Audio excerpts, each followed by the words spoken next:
Ah, Alay Hachim, qui moi Zaro na Nyang. Ah, Zaro na, je doute bien qu'aujourd'hui dans la Tantinak. Alay Hachim, am nga 2 minutes seta, Zaro na Nyang. Am nga. Alay Hachim, merci beaucoup. Zaro na. Ah, yow mën a woon ñàkk a ñam 2 minutes. Ndax li ngay génn télé daa bëri lool. Te nag danga wax dëgg yàlla dangay xam nga wax nag moo metti du ñàkk nga waxi bêtise waaye danga ciy bëgg a dëkk ñu ngi romb say gestes nag de gauche à droite yaa ngi wax rek waaye tey moom bii ñu ci romb daf ñoo xaw a interpeller parce que dañoo yaakaaroon ne moom vous n'êtes pas ridicule à ce point wala boog vous manquez pas d'intelligence à ce point.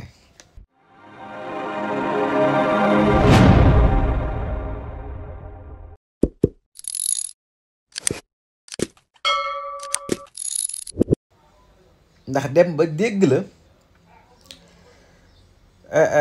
nga wax ne mais non très sérieusement yow tamit Zaro nañ bon noo mën a yow xalaatee en tant que ku xam kuy wax ci géopolitique xam politique di lire peut-être ni la gisee boog ne yaa ngi gëstu ci politique internationale nga bëgg wax ne c'est toujours Macky Sall qui gère la diplomatie du Sénégal et mais non franchement moi je me suis arrêté parce que dama yaakaaroon ku nekk waa APR yi doon partager les photos les kii di wax Macky Sall jërëjëf nangam ñooñu buñ ko waxoon mën naa ñëw rek jàll mais venant de vous Zaro Niang je me suis arrêté et pas pour répondre mais je me suis arrêté pour réfléchir waaw ma ne je me suis arrêté pour réfléchir je me suis posé des questions est-ce que cette personne au moins c'est au moins ce que c'est la diplomatie lan mooy diplomatie ak xam na réellement lan mooy diplomatie ak li muy wax lépp chaque jour toutes ces sorties mu ngi ko accentuer ci l'international politique internationale géopolitique diplomatie et cetera mu ñëw réfléchir de la sorte daf ma xaw a bett alors remettons un tout petit peu les choses à leur place parce que man ni ma ji wax rek lii diplomatie sax laa lay wax dama lay définir diplomatie parce que ce n'est pas de faire des photos avec des présidents ku ne nga photo ak moom ku ne nga lonk ku ne nga serré ko le poignet ah ce n'est pas serré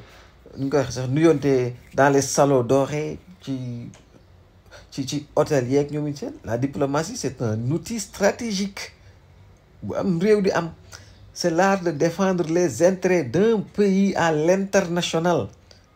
Dans votre imagination, à vous, Arona Niang, peut-être que oui, mais dans la réalité, non. Macky Sall nekkul def lool. De négocier des partenaires. Dans votre imagination, toujours, oui. Mais dans la réalité,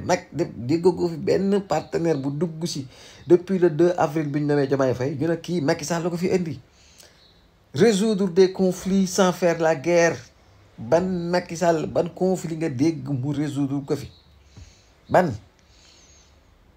aussi c'est quoi aussi c'est l'art de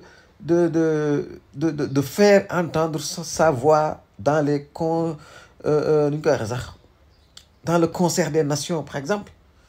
bañ kañ la Macky Sall représente loolu wala mu def lu ni mel ñu de gisuñu ko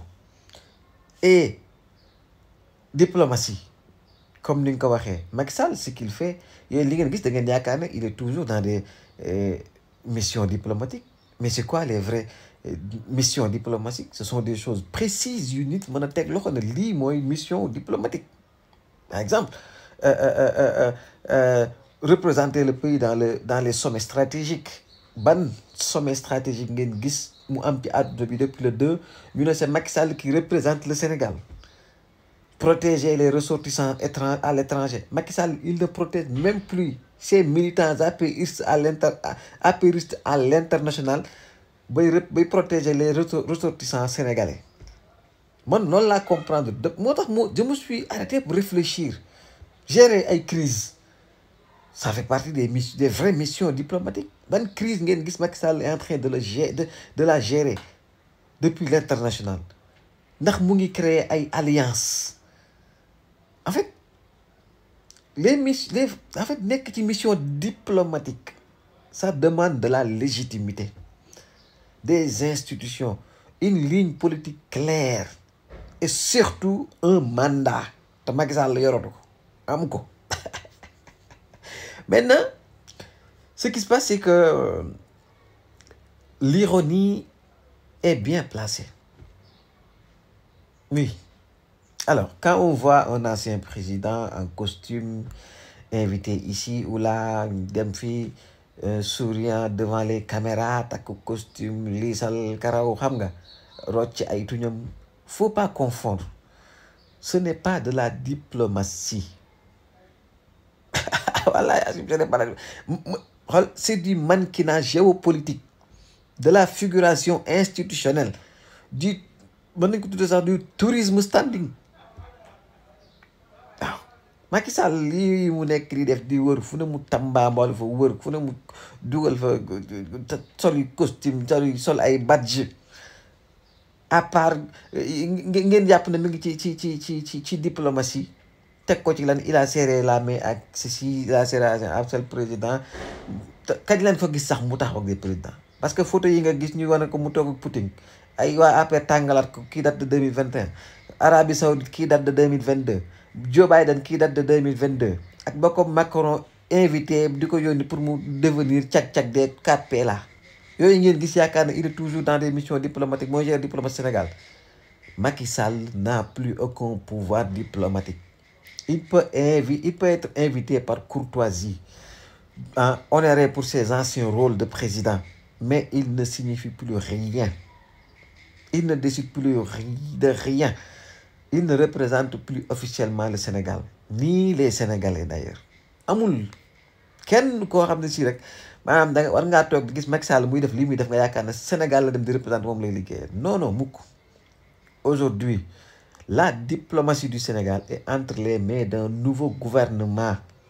boo xam ne Sénégalais yi ñoo leen élire ñu respecter leen à l'international. C'est un gouvernement tamit boo xam ne si ñoo ngi doxal li ñu war def ci ni mu gën a incroyable ba nga xam ne rek ñëpp respecté na leen ci communication bi une communication sobre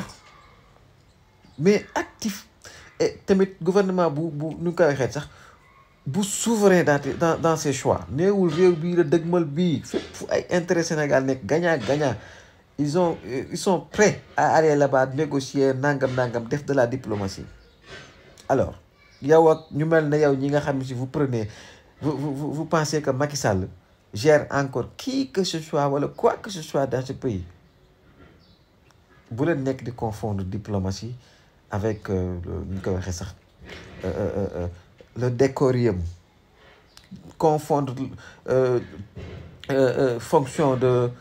ñu koy waxee sax